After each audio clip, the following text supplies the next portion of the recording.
سوال ہے رمضان اور زکوٰۃ کا کیا تعلق ہے؟ خوب سمجھ لو، رمضان کا زکوٰۃ سے براہ راست کوئی تعلق نہیں ہے۔ جب آپ صاحب نصاب ہوئے تھے نا، 52.5 تولے چاندی کے برابر مال آیا تھا آپ کے پاس، سونا، چاندی، مال تجارت، نقدی، یہ 4 چیزیں جس دن آپ کے پاس آ گئیں، کتنی؟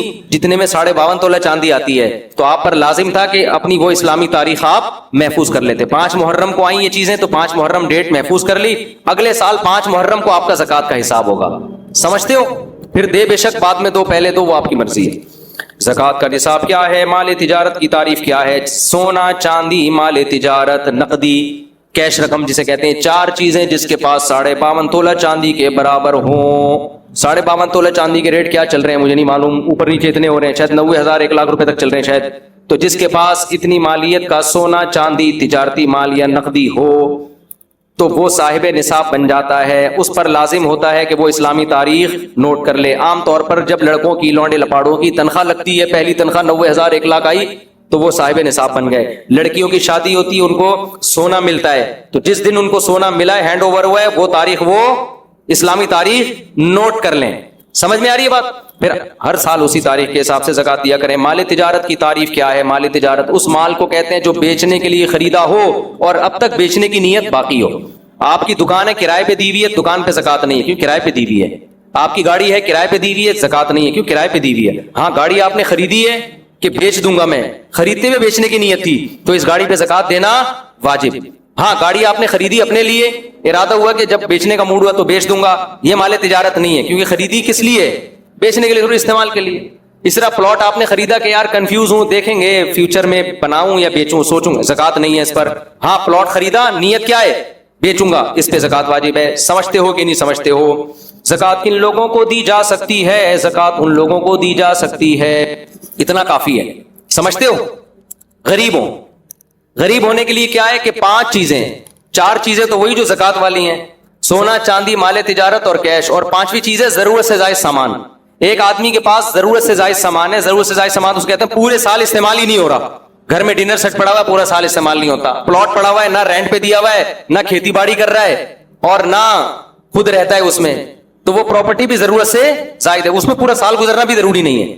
تو جس کے پاس اس طرح کی پراپرٹی ہو جو استعمال میں نہ آتی ہو، یا سونا، چاندی، مال تجارت اور نقدی اس کے پاس 52.5 تولہ چاندی کے برابر ہو، یا 5 چیزوں کا مجموعہ 52.5 تولہ چاندی کے برابر ہو، تو ایسے آدمی کو زکوٰۃ دینا جائز نہیں ہے۔ سمجھتے ہو کہ نہیں سمجھتے؟ اتنا پوچھ لیا کرو بھائی، تمہارے پاس کوئی ایسی پراپرٹی تو نہیں ہے جو استعمال میں نہ آتی ہو، اتنا پوچھ لیا کرو۔ پورا نصاب پیش کرو گے تو پاگل ہو جائے گا نا، وہ کہے گا تو زکوٰۃ نہیں دے بھائی، میرے حساب نہیں ہو رہا مجھ سے۔ میں جب کسی کو زکوٰۃ دیتا ہوں تو اتنا پوچھ لیتا ہوں، یار تمہارے پاس سونا وونا تو نہیں ہے؟ نہیں ہے بھائی، کیونکہ سونا آج کل اتنا مہنگا ہے کہ وہ سونا ہی آدمی کو مالدار بنا دیتا ہے۔ اور بھائی تمہارے پاس بینک میں کیش اماؤنٹ کتنا پڑا ہوا ہے؟ غریب کے پاس تو کیش اکاؤنٹ ہی نہیں ہوتا عام طور پہ، ہے 20-30 ہزار ہے تو وہ مستحق ہے زکوٰۃ کا۔ کوئی پراپرٹی تو نہیں ہے گھر کے علاوہ، جس گھر میں رہتے ہو وہ تو ٹھیک ہے، ایسا تو نہیں کہ پلاٹ لے کے ڈالا وہ خالی پلاٹ پڑا ہوا ہو، تو ایسا اگر نہیں ہے تو عام طور پر ایسا آدمی زکوٰۃ کا مستحق ہوتا ہے۔ سمجھتے ہو کہ نہیں سمجھتے؟ کیوں؟ نہ پیسہ ہے، نہ کوئی سیونگ نہیں ہے، خلاصہ یہ نکلا، سیونگ نہیں ہے اس کے پاس۔ اچھا میرے بھائی، عشر کیا ہے؟ کتنی آمدنی پر ہے؟ عشر کہتے ہیں زمین کی پیداوار۔ تو زمین جو کھیتی باڑی کرتے ہیں ان کے جب بھی کھیتی کٹے گی اس میں سے 20واں حصہ یعنی 5% ان کو اللہ کے راستے میں صدقہ کرنا پڑے گا۔ اور اگر وہ بارش کے پانی سے زمین سیراب ہوتی ہے، ٹیوب ویل یا نہر کا پانی نہیں ہے، بارش کا پانی ہے، تو پھر 10% اللہ کے راستے میں خرچ کرنا پڑے گا، اس میں سال کا نصاب ضروری نہیں ہے۔ بے کیا ہو گیا تم لوگ ایسے مجھے دیکھ رہے ہیں جیسے کچھ بھی سمجھ میں نہیں آ رہا۔ دیکھو، آپ جب بھی زمین سے پیداوار اگاؤ گے نا، جو کھیتی باڑی کرنے والے لوگ ہیں، تو اللہ نے کہا ہے آتو حقہ یوم حصادہ، جس دن کھیتی کٹے گی اللہ کا حق اس میں سے نکلے گا۔ اتنا مزہ آتا ہے نا یہ آیت پڑھتے ہوئے کہ کیا اللہ میں نے کتنا اچھا قانون بنا دیا، کھیتی کٹ رہی، اللہ کہہ رہے میرا بھتہ مجھے چاہیے، گویا کہ تو نیک لوگ خوشی خوشی دیتے ہیں۔ اگر اللہ کہہ دیتا نا یہ ٹیکس ہے تمہیں دینا پڑے گا، یہ جرمانہ ہے تمہیں دینا پڑے گا، مزہ نہ آتا عشر دینے میں۔ اللہ کہتے ہیں جس دن کھیتی کٹے، پہلے اللہ نے اپنی نعمتیں بیان کی کہ اس نے آسمان سے پانی برسایا، یہ پانی سائنسدان نہیں برساتے، پھر اس نے زمین سے تمہارے لیے طرح طرح کے نباتات پیدا کیے، انار پیدا کیا، انگور پیدا کیا، سب اللہ کر رہا ہے۔ اللہ کہہ رہے لہذا جس دن کھیتی کٹے گی اس دن میرا حق مجھے دو۔ تو جن کو اللہ سے محبت نہیں ہے وہ اس کو جرمانہ سمجھتے ہیں, جن کو اللہ سے محبت ہے ان کو اس آیت میں اتنا مزہ آتا ہے. اے اللہ تو کہہ رہا ہے کہ میرا حق صرف 20واں حصہ 5%, تو اگر کہتا نا آدھا دے تو ہم آدھا تجھے دے دیتے, تو کہتا پورا دے تو ہم پورا تجھے دے دیتے. کھلانے والا تو ہے نا. ما کان لکم ان تنبتوا شجرہا, تمہارے ہاتھوں میں طاقت نہیں ہے کہ تم ان درختوں کو اپنے ہاتھوں سے پیدا کر لو. ہم تو بیج ڈال کے بیٹھ جاتے ہیں, سارے کام کون کر رہا ہے؟ اللہ کر رہا ہے. تو اللہ کہتے ہیں جس دن اللہ نے نا اپنی نعمتیں بیان کی ہیں کھیتی کی, لہذا اللہ کہتے ہیں یہ نعمتیں میں تمہیں اس لیے دے رہا ہوں کہ جب یہ کھیتی کٹے گی آتو حقہ, غیر مسلم کہے گا میری محنت ہے, مسلمان کہے گا کس کا احسان ہے؟ اللہ کا ہے, لہذا اللہ کا حق دینا پڑے گا. تو اللہ کا حق کیا ہے اس میں سے؟ اللہ نے کہا جب بھی کھیتی کٹے گی تو اگر آسمان کے پانی سے سیراب ہوا یہ کھیت, اس میں تمہاری محنت بہت کم ہے, لہذا تمہیں 10% دینا پڑے گا, عشر 10واں حصہ. اور اگر نہری پانی سے یا ٹیوب ویل سے سیراب ہوا ہے, اس میں تمہاری بجلی استعمال ہوئی ہے, تم نے لائنیں نکالی ہیں وہاں سے, ٹھیک ہے نا, محنت لگی ہے, لہذا ہم اپنا حق کم کر دیتے ہیں. 10 کے بجائے کتنے فیصد دو؟ 5% دو. یہ کس کا حق ہے؟ اللہ کا. اے اللہ تیرا کوئی اکاؤنٹ نمبر ہو, میزان بینک میں, اسلامک بینک میں اللہ اکاؤنٹ کھلے گا نا, یا بینک اسلامی میں یا اور کوئی, تو وہ اکاؤنٹ نمبر دے دے اپنا, ہم وہاں جمع کرا دیتے ہیں. اللہ نے کہا میرا جو اکاؤنٹ ہے نا غریبوں کی جیب ہے, ٹھیک ہے نا, میں نے اپنا اکاؤنٹ کہاں کھولا ہوا ہے؟ کوئی غریب نظر آئے, پاکستانی نظر آئے نا تمہیں, جب آپ سعودی عرب جاتے ہیں نا تو وہ زکات دے دیتے ہیں, آپ صرف پاکستانی بول دو اپنے آپ کو. حقیقت ہے. ایک پاکستانی گیا عمرہ کرنے, ایک عرب نے اتنی ریالوں کی گڈی زکات کی لا کے اس کو پکڑا دی کہ یہ زکات. وہ کہہ رہا ہے بھائی میں فیکٹریوں کا مالک ہوں, میں غریب نہیں ہوں. وہ عربی کہہ رہا ہے تو پاکستانی ہے یا نہیں, تو خالی یہ بتا. اس نے کہا پاکستانی. اس نے کہا پھر تو زکات کا مستحق ہے. وہ کہہ رہے یار میں مالدار ہوں. وہ عربی کہہ رہا ہے بس پاکستانی ہے یا نہیں ہے تو یہ بتا. کلو پاکستانی مسکین, ان کا ایک نعرہ ہے. ہر پاکستانی شکل سے بھی غریب لگ رہا ہوتا ہے. مجھے تو عجیب سا لگتا ہے, چھوڑو بھی زیادہ نہیں, پھر پاکستانی بولیں گے تو اپنے ملک کی برائیاں کر رہے ہو. ورنہ آپ کو عجیب سا بات بتاؤں, ایسا ہمارے حکمرانوں نے ہمیں کر دیا, ہم کہیں بھی جائیں نا دنیا میں, کتنے ہی پیسے والے ہو, ہم شکل سے کیا لگ رہے ہوتے ہیں؟ قریب ہی لگ رہے. تو ایسا ہمارا امیج دنیا کے سامنے بنا دیا ہے. اچھا بھائی, تو اللہ میاں نے کہا کیا کہا کہ میرا جو اکاؤنٹ ہے وہ تمہیں کہاں ملے گا؟ جو غریب نظر آئے اس کی جیب میں وہ عشر ڈال دو. تو دیگر تینوں اماموں کے نزدیک, امام مالک, امام شافعی, امام احمد بن حنبل کے نزدیک تو پیداوار کا جو 10واں حصہ ہے وہی آپ کو صدقہ کرنا پڑے گا. امام ابو حنیفہ کے نزدیک یہ اجازت ہے کہ یا تو اس میں سے 10واں حصہ دے دو یا اس 10ویں حصے کی قیمت دے دو, بلکہ قیمت دینا ان کی نظر میں زیادہ بہتر ہے. سمجھتے ہو؟ تو اندازہ لگا لو, گندم کی 100 بوریاں ہیں تو 10 بوریوں کی کیا ویلیو ہوگی؟ وہ غریبوں میں بانٹ دو یا وہ گندم ہی بانٹ دو, جیسے دونوں طرح سے اختیارات ہے. تو آج لوگ عشر دینا بھی چھوڑ دیا, اڑا لو مزے. اور کمال کی بات یہ کہ جتنا اللہ کی راہ میں دو گے اللہ اس کو واپس بھی دے دیتا ہے.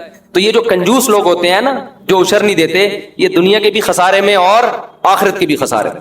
تو اتنا مزہ آتا ہے زکات نکالنے میں, مزہ آتا ہے. ہمارے شیخ حضرت مفتی رشید احمد صاحب رحمۃ اللہ علیہ نے ارادہ کیا اپنا سارا مال صدقہ کر دیں, پھر ضرورت کا رکھیں. حضرت فرماتے ہیں لیکن میں نے یہ سوچ کے نہیں کیا کہ پھر زکات نہیں واجب ہوگی مجھ پر, زکات دینے کا اپنا مزہ ہے. نہیں یاری بات. تو حضرت اس لیے مالدار رہنا پسند کیا کہ میں زکات نکالا کروں, زکات کا اپنا مزہ ہے بھائی. ابے نہیں یاری سمجھ میں رہنے دو میرے بھائی, کچھ چیزیں ایسی ہوتی ہیں کہ اللہ سے محبت ہوگی تو وہ مزہ آتا ہے ان چیزوں میں. تو عشر کا, زکات کا, رشتہ داروں پہ خرچ کرنے کا, کیونکہ آپ جو رشتہ دار کو دے رہے ہیں, اللہ کہتے ہیں رشتے کو تھوڑی دے رہے ہو, دے کس کو رہے ہو؟ مجھے دے رہے ہو تم. یہ تو میرا وکیل بن کے قبضہ کر رہا ہے, دے کس کو رہے ہو؟ تو اللہ کو دینے میں. کوئی سیٹھ کروڑ پتی ہو, غریب آدمی سے قرضہ مانگے تو غریب تو سارا کچھ لا کے اس کے قدموں میں ڈال دے گا, کہے گا یار تو اتنا مالدار ہو کے مجھ سے پیسے مانگ رہا ہے, اس سے بڑی میری عزت کیا ہو سکتی ہے. کیونکہ اس کو پتہ ہی ہے وہ یہ ایسے ہی مانگ رہا ہے, یہ تو اس کے پاس تو بہت ہے, یہ تو مانگ کے صرف یہ دکھانا چاہ رہا ہے کہ تو مجھ پہ خرچ کرتا ہے, لہذا یہ اور مجھ پہ الٹا خرچ کرے گا. اور جو اللہ والے لوگ ہیں ان کو اس سے بھی غرض نہیں ہوتی کہ اللہ ہمیں واپس دے.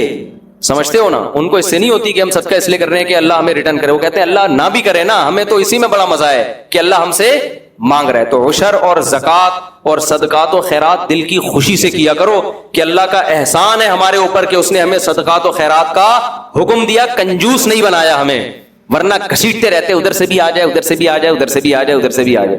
حدیث میں آتا ہے اوپر والا ہاتھ اللہ کو نیچے والے ہاتھ سے پسند ہے. غیرت پتہ نہیں کتنے لوگوں کو اب آئے گی اتنا کچھ سننے کے بعد. اگر کوئی باہر ملک میں کام کرتا ہو تو وہ پاکستانی کرنسی میں زکات ادا کر سکتا ہے, لیکن جس ملک میں رہتا ہے اس ملک کا ریٹ لگائے گا. ڈنڈی نہیں مارے, رہتا وہاں ہے اور یہاں کے قیمت لگا رہا ہے, یہ بیمانٹی ہوگی. بے ایمانی کو بچپن میں ہم کہتے تھے بیمانٹی, پتہ نہیں یہ کراچی کے بچپن کے لوگ یہاں موجود ہیں یا نہیں. کہتے ہیں نا پیمانٹی کر رہا ہے پیمانٹی, وہ بے ایمانی سے پیمانٹی بن گیا. تو وہیں کی ویلیو لگائے گا. زکوٰۃ دینے کے لیے کس حد تک مستحقی تحقیق کرنا ضروری ہے. کچھ نہ کچھ تحقیق تو ضروری ہے. اتنا نہیں کہ آپ اس کے گھر میں گھس کے اس کے فریج میں گھسیں اور اس کے بستروں کے نیچے گھس کے گدوں کے نیچے چیک کریں گے یہاں تو نہیں چھپایا ہوا. اتنی تحقیق کی ہم مکلف نہیں ہیں. سب سے پہلے یہ تحقیق کیا کرو پاکستانی ہے یا نہیں ہے. پاکستانی ہے تو 99% امکان ہے کہ زکوٰۃ کا مستحق ہے. اتنا کافی ہے. 1% کے لیے پھر یہ ہے کہ آپ یہ دیکھ لو کہ اس سے 2-4 سوال پوچھ لو. بھائی تمہارے پاس گولڈ تو نہیں ہے, بھائی کوئی پراپرٹی تو نہیں ہے اضافی. اچھا بیوی کے پاس اگر سونا ہے تو شوہر کا نہیں کہلائے گا, وہ بیوی کا کہلائے گا. اس سے شوہر کا پھر بھی غریب ہونا ثابت ہوگا. سمجھتے ہو؟ تو ان کو دیا جا سکتا ہے جو اس طرح کی تحقیق کر لو. کوشش کرو زیادہ سے زیادہ مستحق کو دو نا. کتنے لوگ ہیں کھانے کو روٹی نہیں ہے. میرے پاس ایک صاحب آئے کہ میں زکوٰۃ کا مستحق ہوں, ایجوکیشن کے لیے پیسہ چاہیے. میں نے کہا ٹھیک ہے آپ مستحق ہیں, لیکن پہلے پیٹ بھرنا ضروری ہے, تعلیم اس کے بعد. بہت سے غریب ہیں جن کو کھانے کی روٹی نہیں ہے. تو کوشش کیا کرو نا, جو زیادہ بیمار ہیں, کینسر میں پڑے ہوئے ہیں, علاج کے پیسے نہیں ہیں, تو جان بچانے والوں کو پہلے فوکس کیا کرو. سمجھتے ہو؟ اچھا بھائی دینی مدارس کو بھی زکوٰۃ دینی چاہیے جو صحیح کام کر رہے ہیں. میرا ایک بیان ہوا روحانی عاملوں کے خلاف کہ روحانی عامل جو ہے نا دین کے نام پہ اور یہ وظیفوں کے نام پہ نوٹ چھاپتے ہیں. کسی نے نیچے لکھا کہ ایسے بھی تو بہت سے لوگ ہیں جنہوں نے خالی پلاٹوں پہ قبضہ کر کے مسجد بنا لی, مدرسہ بنا لیا اور یتیم بچوں کے نام پہ چندہ کر کے کروڑوں روپے کے مالک بن گئے. ان کے خلاف کیوں بیان نہیں کرتے؟ تو جنہوں نے بھی کمنٹ کیا ان کی خدمت میں عرض ہے کہ ان کے خلاف بھی میں متعدد دفعہ بیان کر چکا ہوں, بلکہ لوگوں کو بتا چکا ہوں کہ پاکستان میں پیسہ کمانے کا, حرام کمانے کا ایک بہترین طریقہ زرداری کو خام خواہ میں بلا وجہ بدنام ہو گیا. تو بھائی تو ایک جگہ خریدتا, مسجد بناتا, پلاٹ بناتا اور دبا دب نوٹ چھاپتا. ایسا ہوتا ہے. اس پہ تو ہم 20 دفعہ بول چکے ہیں کہ صرف داڑھی ٹوپی دیکھ کر کبھی کسی پہ اعتماد مت کرو. ایسے لوگ ہیں پیسہ نہیں کما پاتے تھے, انہوں نے کیا کیا, کسی جگہ پہ چندہ کر کے جگہ خرید لی, 4 دیواری کھڑی کر دی, چند ادھار یتیم بچے لے لیے کسی سے کہ بھائی کسی سینٹر سے کہ 1 مہینے کے لیے آپ کے یتیم بچے مجھے ادھار چاہیے. یتیموں کے نام پہ بھی پیسہ ملتا ہے نا, ادھار چاہیے, جب پیسہ آ جائے گا تو یہ واپس کر دوں گا. کرائے پہ بھی ملتے ہیں یتیم بچے چندہ لینے کے لیے.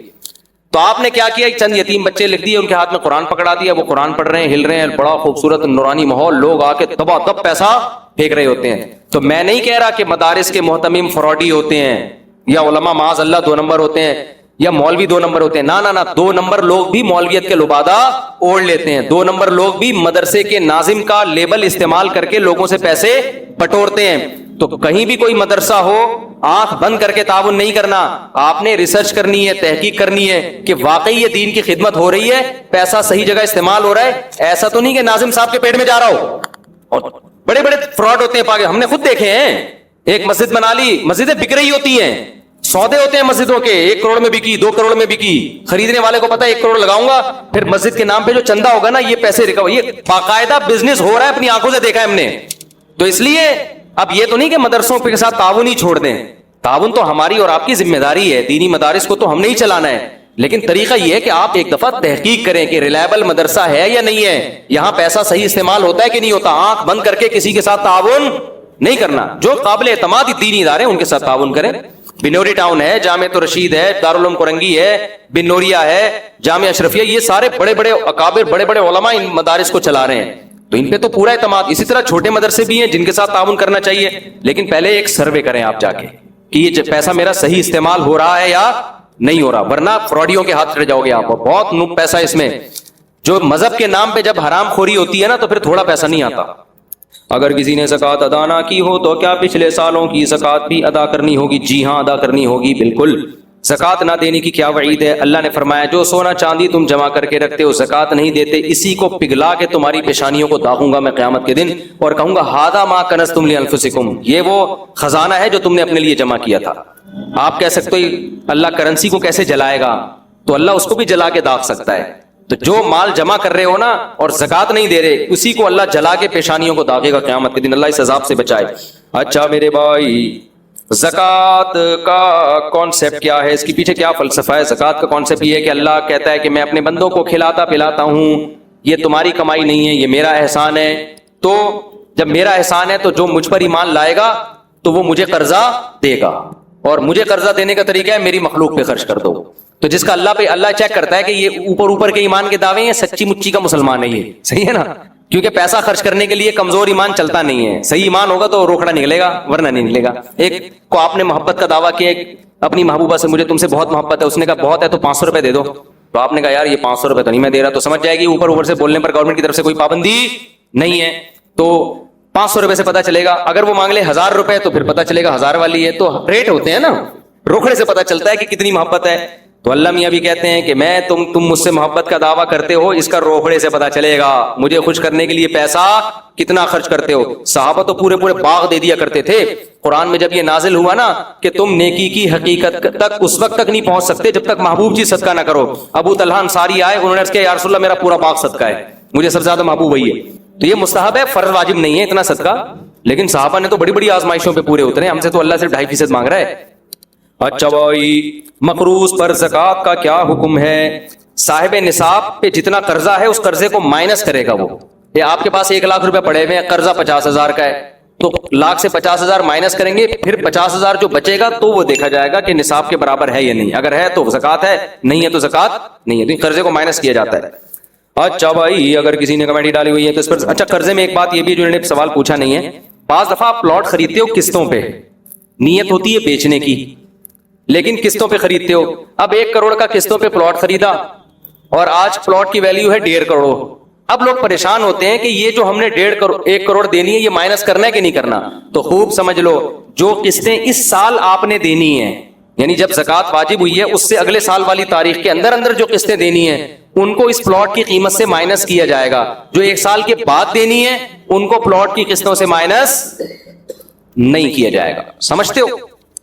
اچھا بھائی، اگر کسی نے کمیٹی ڈالی ہوئی ہو تو اس پر زکوٰۃ ہوگی یا نہیں ہوگی؟ اگر کمیٹی نکل چکی ہے تو جو قسطیں آپ نے دینی ہے وہ آپ پہ لون ہے، وہ قرضہ ہے، تو جس دن زکوٰۃ کی تاریخ آئے گی تو جتنا کیش اماؤنٹ آپ کے پاس ہے ان میں جو قسطیں آپ نے ابھی دینی ہے کمیٹی کی وہ قسطیں مائنس کرو گے۔ 1 لاکھ کی کمیٹی نکلی، پہلی کمیٹی نکل گئی اور زکوٰۃ کی تاریخ آ گئی، لیکن آپ نے ابھی ہر مہینے 5,000 1 سال تک دینے ہیں، تو اس میں تو 1 سال بھی نہیں، جب تک قسطیں دینی ہیں آپ نے وہ تمام قسطیں اس 1 لاکھ سے مائنس کرو گے آپ، تو ظاہر ہے وہ 5,000 ہی بچے گا۔ اور اگر کمیٹی آپ کی آخر میں نکلی ہے تو اب چونکہ آپ کے اوپر قسطیں باقی بچی نہیں ہیں تو اب آپ کچھ بھی مائنس نہیں کریں گے، تو جتنی قسطیں باقی رہ گئی ہیں وہ کمیٹی کے پیسوں سے مائنس کر کے زکوٰۃ نکالی جائے گی، اور اگر قسطیں باقی نہیں رہی ہیں تو پھر پورے پیسوں پہ زکوٰۃ دینی پڑے گی۔ سمجھتے ہو کہ نہیں سمجھتے؟ اگر کسی کی طرف سے بغیر اجازت زکوٰۃ ادا کر دی جائے تو ادا ہو جائے گی؟ نہیں ہوگی ادا۔ شوہر نے بیوی کی زکوٰۃ بغیر بتائے دے دی تو زکوٰۃ ادا نہیں ہوگی، دوبارہ دینی پڑے گی۔ ہاں، بیوی کو بتا دیا، اس کی پرمیشن لے لی، اس کی اطلاع میں آ گیا، پھر دے دی تو زکوٰۃ ادا ہو جائے گی۔ تو کسی کی طرف سے زکوٰۃ کے لیے اس کو بتانا، اس سے پرمیشن لینا ضروری ہے۔ اگر گھر کرائے پر دیا ہو تو زکوٰۃ کا حکم، گھر پہ زکوٰۃ نہیں ہوتی، اگر بیچنے کے لیے خریدا ہے تو ہوگی ورنہ نہیں ہوگی، لیکن اس کا جو کرایہ آ رہا ہے زکوٰۃ کی تاریخ جب آئے گی تو اس دن جتنا کیش اماؤنٹ اس کرائے میں سے بچا ہوا ہوگا زکوٰۃ ہوگی، جو خرچ ہو گیا اس پہ زکوٰۃ نہیں ہے۔ گھریلو سامان اور استعمال کی چیزوں پر زکوٰۃ ہوتی ہے نہیں ہوتی؟ زکوٰۃ پیشگی ادا کرنے کا کیا حکم ہے؟ ادا کر سکتے ہیں لیکن حساب اسی دن کا لگانا پڑے گا۔ مثال کے طور پر 5 محرم کو آپ کے پاس 52.5 تولہ چاندی کی ویلیو کے برابر چیزیں آ گئیں جو میں نے جس کی تفصیل بتائی ہے، تو اب آپ نے 5 محرم کو وہ ڈیٹ نوٹ کر لی، اگلے سال 5 محرم آئے گا تو آپ دیکھو گے سونا چاندی مال تجارت نقدی میرے پاس کتنا ہے، آپ نے اندازہ لگا لیا جی 1 کروڑ کا ہے، تو نوٹ کر لو میرے ذمہ زکوٰۃ کتنی ہے؟ 2.5 لاکھ۔ 1 کروڑ پہ کتنی ہوتی ہے؟ تو تاریخ اس دن کا حساب نوٹ کرو، 2.5 لاکھ آپ نے نوٹ کر لیا، اب پورا سال پڑا ہے، آپ قسطوں میں دے سکتے ہو، جتنا جلدی دو اتنا اچھا ہے۔ بعض دفعہ دیر اس لیے کرتا ہے کہ بھائی کوئی مستحق نہیں مل رہا، ابھی پیٹرول تھوڑا اور مہنگا ہونے دو تو پھر ہر ایک کو دے سکتے ہیں، ہم بانٹ دیں گے، بعض دفعہ یہ ہوتا ہے، ٹھیک ہے نا؟ نہیں یاری بات میرا خیال ہے، تو اس نیت سے دیر بھی کی جا سکتی ہے، تو لیکن حساب اسی دن کا کرنا پڑے گا، ایڈوانس میں بھی دی جا سکتی ہے۔ مثال کے طور پر 5 محرم کو آپ صاحب نصاب بنے، ابھی 2 محرم ہے، زکوٰۃ ابھی فرض نہیں ہوئی، اگلے سال کے 2 محرم، لیکن غریب مل گیا، پیٹرول ایک دم 22 روپے مہنگا، اڑوس پڑوس میں جنازے اٹھنا شروع، ڈپریشن کی گولیاں مہنگی، اب آپ کو نظر آئے کہ یار یہ تو مر جائے گا اگر میں نے اس کو پیسے پیٹرول کے پیسے نہ دیے، بائک اسٹارٹ کر رہا ہے پیٹرول کے پیسے ہی نہیں ہے، اوپر سے ڈاکو کھڑے ہوئے ہیں گن لے کے، یہی ہوتا ہے نا، ڈاکوؤں کے پاس پتہ نہیں کہاں سے پیسہ آ رہا ہے، بندوق کے پیسے بھی ہیں، گولیوں کے پیسے بھی ہیں، کھانے پینے کے پیسے بھی ہیں، خیر تو آپ نے کیا کیا یار 5 محرم تک تو آدھی پبلک مر چکی ہوگی، مجھے تو لگ رہا ہے واقعی مر چکی ہوگی اگلے 5 محرم سے پہلے جو حالات چل رہے ہیں، تو آپ نے کیا کیا, آپ نے لمسم اندازے سے زکات نکال دی کہ حساب میں 5 محرم کو کروں گا, لیکن یہ غریب 5 محرم تک مر چکا ہوگا, لہذا یہ لے بھائی میری طرف سے یہ پیٹرول. وہ ایک ٹک ٹاکر آیا کرتا تھا, بڑے مزاحیہ کلپ بناتے, ایک دن اس کا کلپ سامنے آ گیا, بڑی ہنسی آئی. پیٹرول بہت مہنگا ہوا نا, تو کس نے بتایا کہ اس کا کوئی دوست بائک لے کر آیا ہے, تو بائک لے کر آیا تو اس نے کہا کہ میں تجھے ایک ایسا گفٹ دوں گا تو یاد رکھے گا. تو لاکر کھولا, اس کے اندر ایک اور لاکر سے جا کے نا اتنا سا پیٹرول چھپا کے رکھا ہوا تھا, وہ رومال سے ایسے کر کے ٹپکایا ہے. اس نے سلیوٹ کیا اپنے بھائی کو, یار تیری عظمت کو سلام. تو پیٹرول یہ ہونے والا ہے, ابھی سے نا ڈھکنوں میں محفوظ رکھ لیں آپ لوگ, سونگنے کے لیے کم از کم ہمیں فیوچر میں پیٹرول مل جائے. تو آپ نے ایڈوانس میں زکات دے دی تو ٹھیک ہے, لیکن آپ نوٹ کر لیں کتنی دے دی ہے میں نے. 5 محرم کو آپ اندازہ لگائیں کہ بنتی کتنی ہے, اگر وہ زکات میں نہ نکالتا وہ بھی شامل کر کے اندازہ لگائیں. تو اگر زیادہ دے دی ہے تو غریبی ہو گئی, واپس نہیں لے سکتے کہ آپ جائیں یار میں نے وہ اصل میں ایکچولی بنتی تو 2.5 لاکھ تھی, میں نے غلطی سے 3 دے دی ہے, 50 واپس کر دو, واپس نہیں لے سکتے. اب آپ وہ 50 کیا ہو گئی غریبی, اور اگر کم دی ہے تو جتنی کم ہے وہ نکال دو. سمجھتے ہو؟ اچھا زکات ایک ہی آدمی کو اتنی زیادہ دے دینا کہ وہ مالدار بن جائے, یہ ناپسندیدہ ہے. زکات تو ادا ہو جائے گی, لیکن یہ کیا ہے, کیونکہ زکات کا مقصد غریبوں کو مالدار بنانا نہیں ہے, غریب کی حاجت پوری کرنا ہے. ایک ہی آدمی کو اٹھا کے 1 کروڑ دے دی, وہ لینڈ کروزر میں گھوم رہا ہے اور ادھر بھوکے مر رہے ہیں لوگ, تو اتنی دو کہ اسٹیبل ہو جائے. وہ میری اکثر عادت ہوتی ہے, کوئی غریب ملتا ہے نا تو جو بالکل اسٹیبل نہ ہو, ڈسیبل قسم کے لوگ ہوتے ہیں, تو اتنی زکات دے دو کہ وہ, بلکہ پیسے بھی نہ دو, رکشا خرید کے دے دو کہ یار تو کوئی روزگار کر, ریڑی خرید کے دے دو. تو پہلی کوشش یہ کرنی چاہیے کہ لوگوں کو اپاہج بنانے کے بجائے زکات کے پیسوں سے لوگوں کو روزگار دیا جائے, کوشش یہ کیا کریں. اچھا بھائی یہ ہو گیا سر, اور کوئی زکات سے متعلق سوال ہو تو پوچھ لیں تاکہ یہ ٹاپک ختم ہو جائے. ہاں بہترین سوال, سمجھ گیا میں. دیکھو زکات دیتے ہوئے نیت ضروری ہے, سامنے والے کو بتانا ضروری نہیں ہے کہ یہ زکات ہے, بلکہ اس کو آپ ہدیہ اور گفٹ کے نام پہ دے دیں. سمجھتے ہو؟ یہ جی میری طرف سے آپ کو گفٹ ہے, دل میں نیت کریں کہ کیا دے رہا ہوں, زکات, کیونکہ عزت دار آدمی کو اس سے اپنی توہین محسوس ہوتی ہے. اچھا زکات کن رشتہ داروں کو دی جا سکتی ہے؟ ابا کو, اماں کو نہیں دی جا سکتی, دادی, دادا, نانا, نانی کو نہیں دی جا سکتی, بیٹا, پوتا, بیٹی, پوتی, نواسی, نواسے, ان کو زکات نہیں دی جا سکتی. یعنی جن کی آپ اولاد ہو یا جو آپ کی اولادیں ہیں, ان کو آپ زکات نہیں دے سکتے. شوہر بیوی کو, بیوی شوہر کو زکات نہیں دے سکتی. ان کے علاوہ جتنے بھی رشتے ہیں سب کو زکات دے سکتے ہیں. بہن بھائیوں کو بھی دیا جا سکتا ہے, بھانجا بھتیجی کو بھی دیا جا سکتا ہے, ساس سسر کو بھی دی جا سکتی ہے, چچا ماموں کو بھی دی جا سکتی ہے, کزنوں کو بھی دی جا سکتی ہے, تمام رشتہ داروں کو دی جا سکتی ہے. ابا اماں, کیونکہ وجہ اس کی ہے کہ ان کی تو ویسی آپ کے ذمہ ہے نا کفالت. اچھا زکات ملازمین کی تنخواہوں میں نہیں دی جا سکتی. آپ کے ملازم کی تنخواہ 1 لاکھ بنتی تھی, آپ نے کہا زکات کا مستحق چلو اس دفعہ یہی پہنا دو, ایسا نہیں ہو سکتا. زکات آپ کو الگ سے دینی پڑے گی. زکات کسی کی اجرت میں نہیں دی جا سکتی, اور زکات میں غریب کو مالک بنانا یا اس کے نمائندے کو مالک کو ہینڈ اوور کرنا ضروری ہے.